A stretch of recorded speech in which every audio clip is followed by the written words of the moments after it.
I never thought I'd be the kind of man writing this story, but here I am.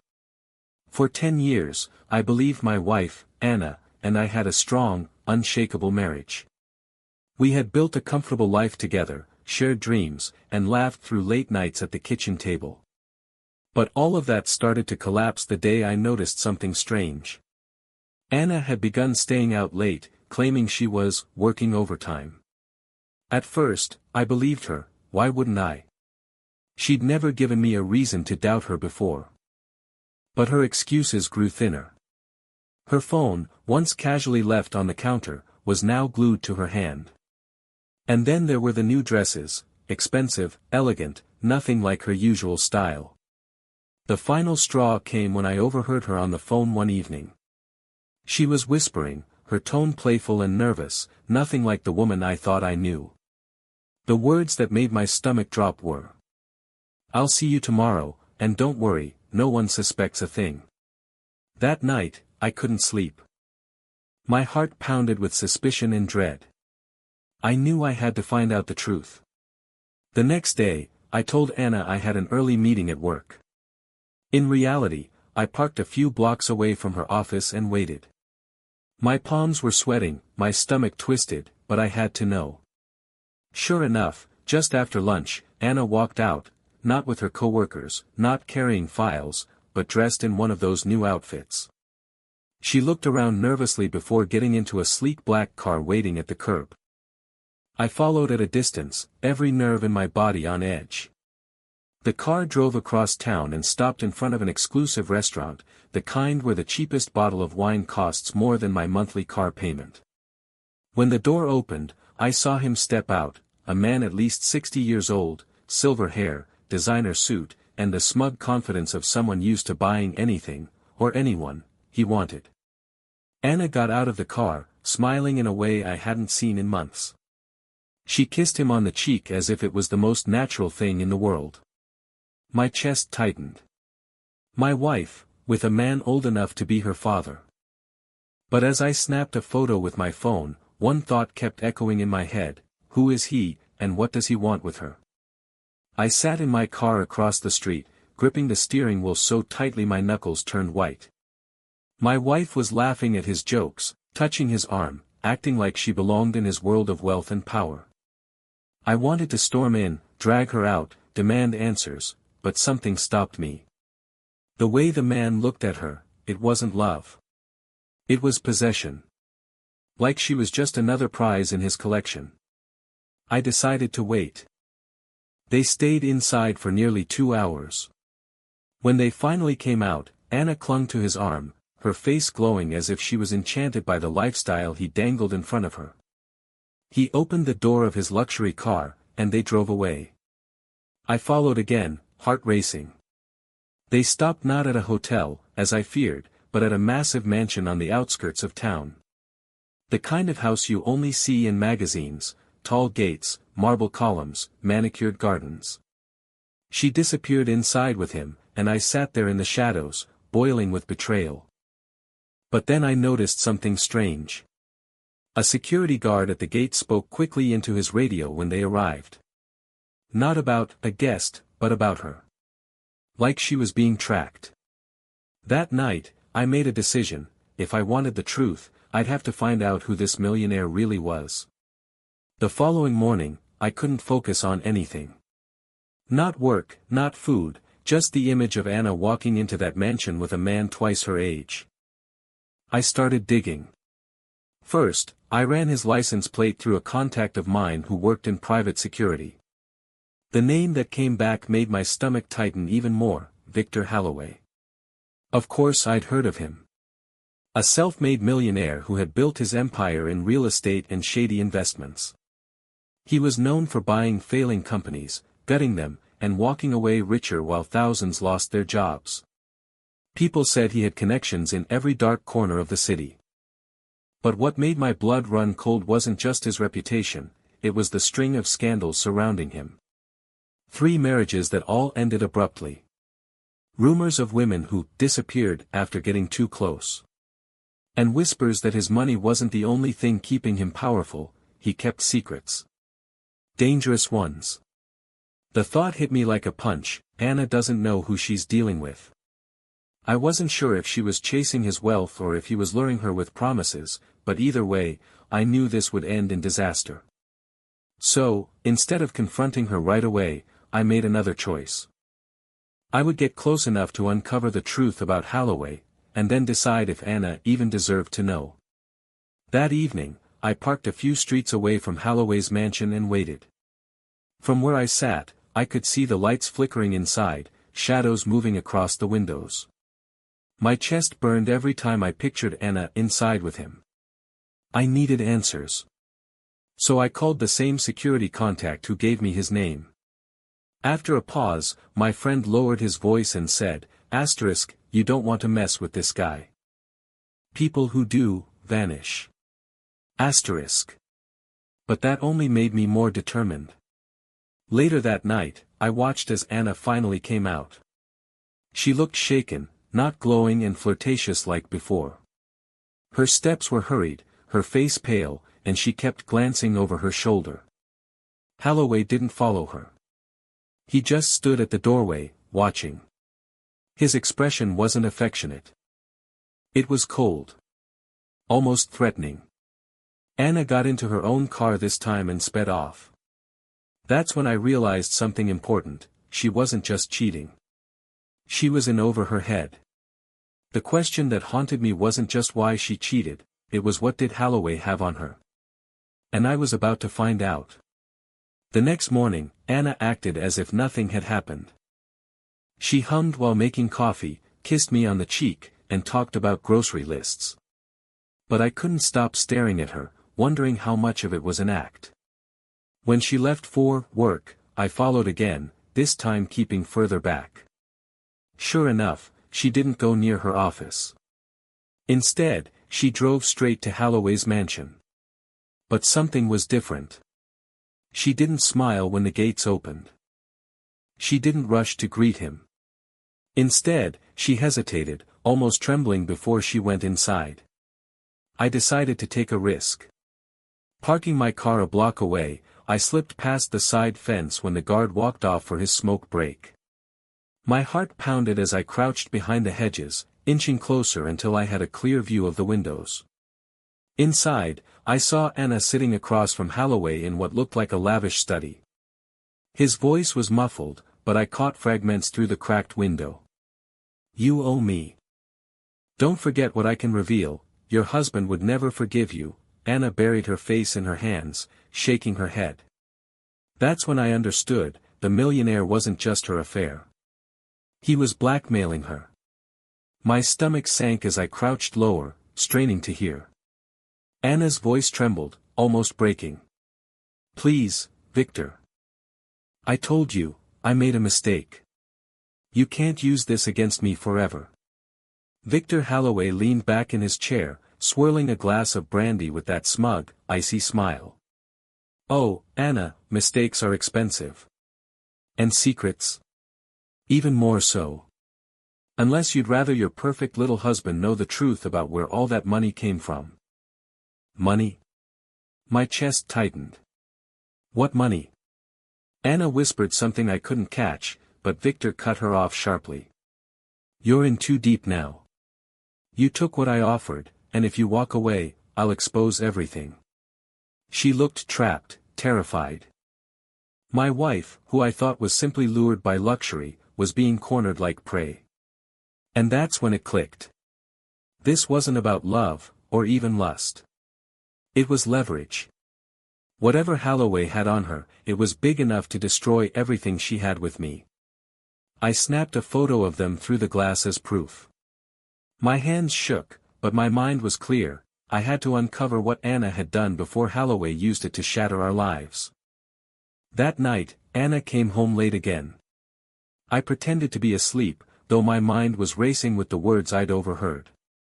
She slipped quietly into bed, but I could feel her trembling beside me. Whatever she had gotten into with Holloway, it was tearing her apart. The next morning, after she left, I started searching through our home office.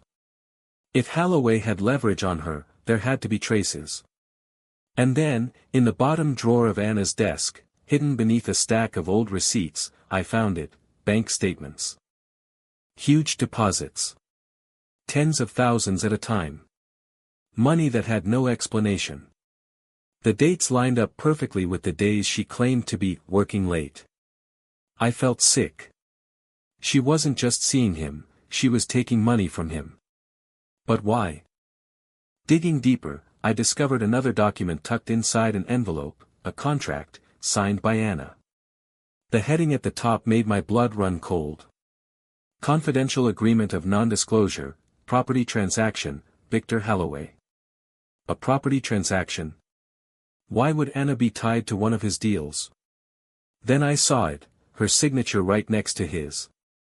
My wife had somehow tied herself legally to one of Holloway's shady real estate schemes. And now I understood what he meant when he said, "You owe me." I sat at the desk for hours, staring at the papers with my hands trembling.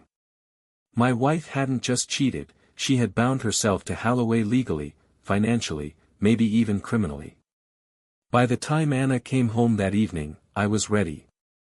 I laid the documents on the kitchen table and waited. When she walked in and saw them, the color drained from her face. Where did you get those?" she whispered. "I should be asking you that," I said, my voice cold. "Why is your name on a contract with Victor Holloway? And why has he been paying you thousands of dollars?" She collapsed into the chair, covering her face. For the first time, I saw her break. No act, no excuses, just raw fear. "I didn't know who he really was," she said, her voice cracking. "At first, it was just dinners. He promised opportunities, investments that would make life easier for us. I thought I was helping. But once I signed, I realized the deal was a trap. And when I tried to walk away, he threatened to expose everything." I felt my chest tighten, torn between fury and disbelief.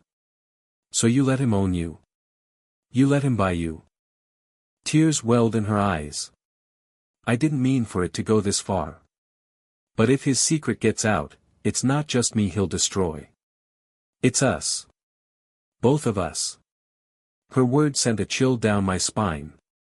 What secret could be so powerful it would drag us both down? Anna's words haunted me all night. I lay awake, staring at the ceiling, replaying everything. She wasn't just afraid for herself, she was afraid for me. Whatever Holloway was hiding, it was enough to destroy us both. The next day, I decided I couldn't wait any longer.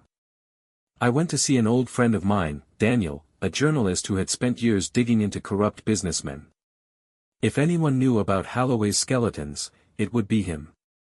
When I mentioned the name, Daniel's eyes widened. He leaned in, lowering his voice. "Victor Holloway.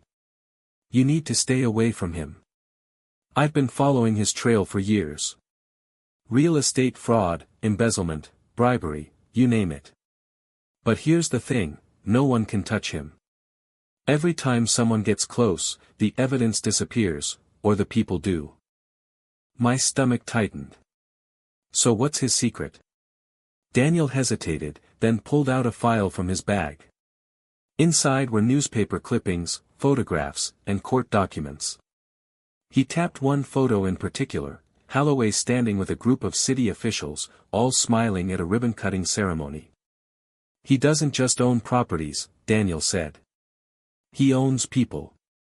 Judges, politicians, even cops. He bankrolls their campaigns, then uses them to cover his tracks. He's untouchable because the system itself protects him." I leaned back, realizing the gravity of it. Anna hadn't just gotten involved with an old millionaire, she had gotten trapped by a man whose power was his real weapon. And now, by extension, so had I. That evening, Anna was already home when I walked in. She was sitting at the kitchen table, hands clasped so tightly her knuckles were white. She didn't even look up when I dropped Daniel's file in front of her. "I know who he is now," I said flatly. "I know why you're scared." Her eyes filled with tears as she flipped through the photos and documents. "Then you understand." I can't get out. If I try, he'll ruin me. He'll ruin us. I slammed my fist against the table, the sound echoing through the room. No. He thinks he owns us. But I won't let him. Anna shook her head, her voice trembling. You don't get it. I signed that contract. If this deal collapses, it's fraud in my name. He made sure of it. I could go to prison, and you'd be dragged through the mud right alongside me. Her words were like a punch to the gut. This wasn't just infidelity, it was entrapment. She hadn't just gambled with our marriage, she'd gambled with my freedom, too. For the first time, I saw pure regret in her eyes. I was blinded by what he offered. The money, the luxury. I thought it was harmless. I never imagined he'd trap me like this. I took a deep breath, staring at her. Then we need to trap him back. If Holloway has a secret that keeps him untouchable, we find it. And we use it against him. Anna's lips parted in shock, but I could see the faint spark of hope flicker in her eyes. For the first time in weeks, Anna didn't look terrified, she looked determined. She wiped her tears, straightened her posture, and nodded. If we're going to do this, we need proof. Something even he can't cover up. I pulled Daniel's file closer. He protects himself with politicians and judges. But if we can find evidence he can't bury, we might have a chance. Anna bit her lip, thinking hard. There's something. I've seen things at the mansion. Documents he keeps in a locked cabinet in his study. Contracts, accounts. He made me sign mine there. If those papers got out, it would prove everything. My pulse quickened. It was dangerous, breaking into the lion's den, but it was the only way. Over the next few days, we carefully planned. I studied the guard rotations I'd noticed before, while Anna described the layout of the mansion in detail. We agreed, she would distract Holloway with another meeting, while I slipped inside. On the night of the plan, my heart hammered as we pulled up near the gates.